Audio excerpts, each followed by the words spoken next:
It's been about a month since the national carrier South African Airways received its R5 billion bailout from government. There have been contrasting views on the carrier's future, with Finance Minister Tito Mboweni suggesting that it be closed down. Public Enterprises Minister Pravin Gordan believes that selling it is not the solution. Trade unions, on the other hand, want it to be placed under business rescue. SAA is billions of rands in debt and has been running at a loss over the last couple of years. To discuss the situation further, we're joined in studio by the CEO of SAA, Vuyani Jarana. Always good to see you. Thank you for making the time to be with us. Morning, Leanne. Thanks for having me. So you have now been in the position for a year. You started in the 1st of November, if I'm not mistaken, last year at the same time. Absolutely. What a turbulent year it's been, but let's kind of get a sense of what it's been like for you.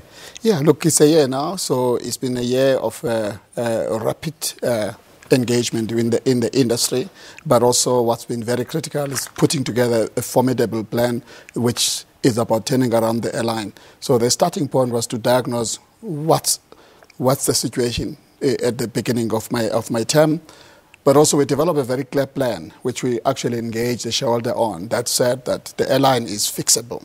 If you look at SAA, it's a very, very good airline operationally, but where the challenges are on the commercial side of that business. So we've got one side of the business to fix, which makes the job a lot more easier than, or a lot less onerous than it would have been if we were to fix both sides, operations as well as commercial. So good airline, but a bad business. That's kind of the view we hold. Yeah. Since then, we've put together a formidable plan that looks at fixing the commercial side of the business. We said that we will achieve break-even point in 2021, which means in 3 years' time, by just really focusing on revenue stimulation, taking out costs.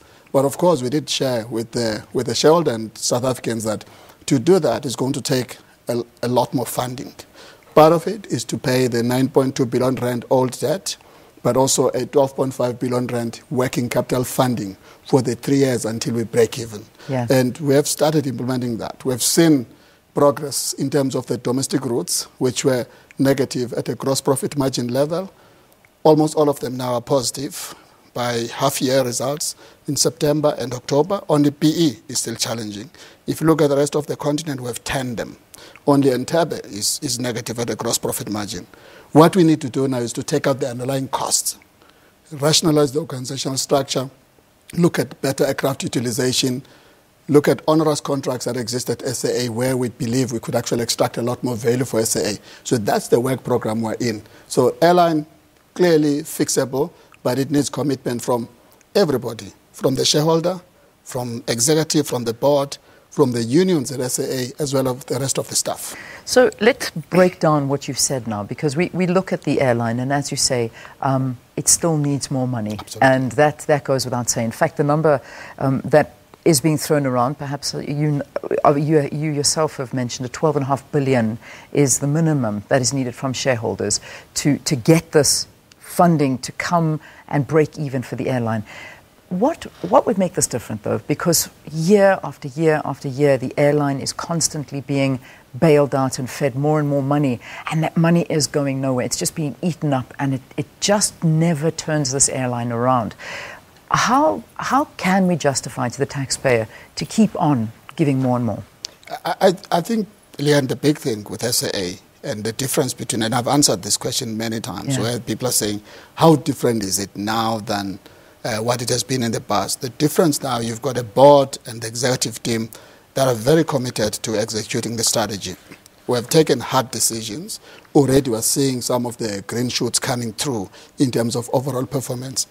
In terms of our plan today, as we speak, half-year results, we are ahead of our own plan by R1 billion. Obviously, this is despite the oil price movement that is negative. We have made hard decisions around the commercial side, route rationalization.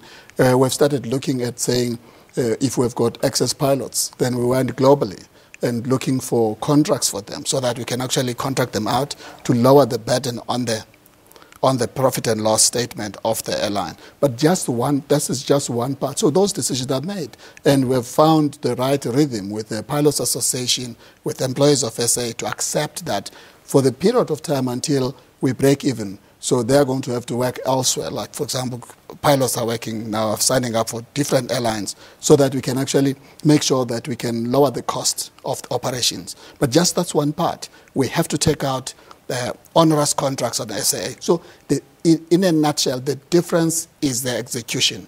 So from where the strategies were there and no will to execute, you've got a board and management that's quite clear about implementing strategy. And that's why you're seeing some of the early green shoots in terms of success. In terms of corruption, and we need to bring that up because it's always been spoken about a lot with the airline. And I mean, in fact, you even get something like the South African Cabin Crew Association claiming that irregular expenditure at SAA amounts to about almost 2 billion rand. Have you managed to get to the root of that as well? So when we got to SAA in November, the board had already commissioned a number of forensic reports in terms of the various areas in supply chain, procurement. We are implementing those forensic reports. We have taken people to disciplinary. Some of them have actually been dismissed. But the big focus for us is to look at where we are losing money, closing holes where possible we are losing money, either through poor execution of work or through malfeasance. All those things are important for us because unless you transform how the airline is run from a cost point of view, we will not be successful from delivering a successful turnaround. So as we speak today, a lot of work is being done to try and close all the loopholes where the airline was bleeding money. Yeah. There's no doubt you're doing your job and you're working at it at the best of your ability under the circumstances that you have.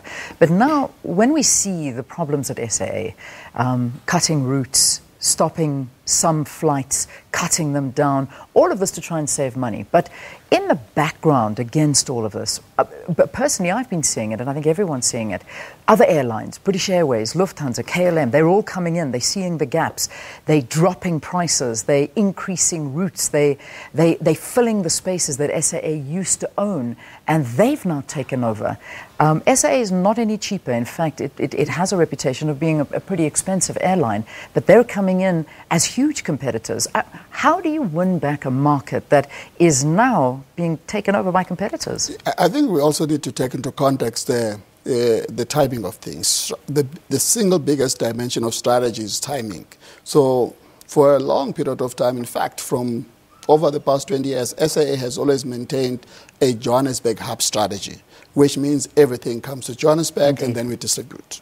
But the regulatory side, the policy and regulation changed, open up access to Cape Town, access to Durban. So effectively, the Johannesburg hub strategy has been significantly undermined. But SA for a while stayed with it. We have to review that Johannesburg hub strategy. So that's why you see more and more international airlines coming in. The protection that was there before is no longer there. We are not lamenting that, though, because we believe that there's a space for SAA to fight fit in the market. Our problems is less about the market per se. It's largely about us, how we are addressing the market, efficiency, how we buy things, how we operate onerous contract, just the commercial logic of the organization. So by just transforming ourselves to be a fit-for-purpose organization, we will be able to fight fit in an open market. We have said, for example, if you look at what we have done in the London route, for example, many people ask me, you dropped frequencies from 2 to 1. But BA is putting a lot more. Indeed. The point is that if you are running a route for more than 10 years and you have not even dropped profit and you continue with it, to me, that's not the right thing to do. You have to change something. All we simply did was say, well, let's drop one frequency, aggregate all our demand into one aircraft, put a new aircraft in London, put a new service model, the boutique service, so that we can win in the market. Now, the difference with London is that it's a one world hub. We are a Star Alliance. We do 2 frequencies to Germany, Munich and Frankfurt because we've got a feed-defeat network there. In London, we don't have a feeder network except Air Canada. So which means every customer who comes into our own aircraft is because of our own effort, loyalty and brand equity. BA BA has got a lot of feeding network of land, and that's why they're able to aggregate demand and put it through. So that's the their strategy. That's their strategy. Okay. Now we need to fight feed. We need to make sure we have access to defeat in London as well. I want to get your immediate reaction. I can imagine we're almost at news time, but it's important to address this. When our finance minister, our new finance minister, was addressing crowds in New York, I mean, you heard it, we all heard it, and the minister went ahead and said, SAA is loss-making. It's unlikely to sort out the situation. We should just shut it down. How did you feel? What was your immediate reaction to that? Yeah, obviously, I think two things. I think one part of the finance minister that was lost is to say, shut it down and launch a new one. There's a nuance that was lost there. So, firstly, when he says shut it down and launch a new one, it talks to the kind of difficulties you have with legacy contracts, legacy agreements. So that's how I read it as a person who was impacted by it. But that was lost in translation. The point for me is that we are executing on the strategy. We are very clear that we'll achieve success. Of course, with a requisite financial support, backing by South Africans. I must also say that SAA is like a listed company. Customers buy tickets for our tickets 6 to 9 months ahead. Effectively, they're investing in us in lieu of cheaper tickets. So it's very sensitive to negative sentiment. So those things, those statements do undermine the implementation of the strategy. We must be honest about it. But not only him. When Parliament raises a lot of things about future of SAA, when there's uncertainty about funding of SAA, invariably we're sitting with global booking agents saying, well, should we do forward bookings in SAA? So not only do we need the money, but we need certainty. It doesn't help it coming too late, because already by that time the strategy is undermined. So unity of purpose, clarity of vision, commitment to say we will save the airline, and we've got management team and the board that is geared to execute. That's all we need. And the rest will be history. But in terms of, you say, starting a new one, the word privatization has been thrown around. In fact, he was saying, let someone buy the airline, let's keep our flag on it, fly the flag out there, but let's not have to be held responsible as the taxpayer to funding it out. Privatization, is that the way to go?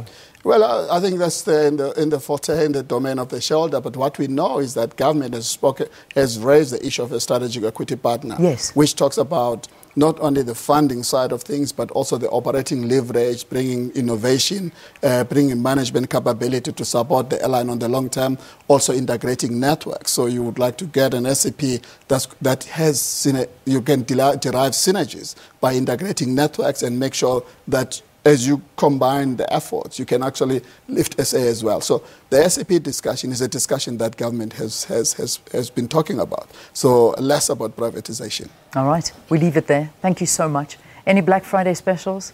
Well, we have work to do, so there's no chance to go to Black Friday specials. Yeah? Well, listen, sit tight. You've got to see some of the visuals that we've got in our news of South Africans screaming into shops around the country. We've got the details at 7 o'clock. Sakina's got all of those details for us. Thank you very, very much. Joining us as a guest, of course, we've got Vuyani Jarana, who is the CEO of SAA. A year in office is what we've been chatting about.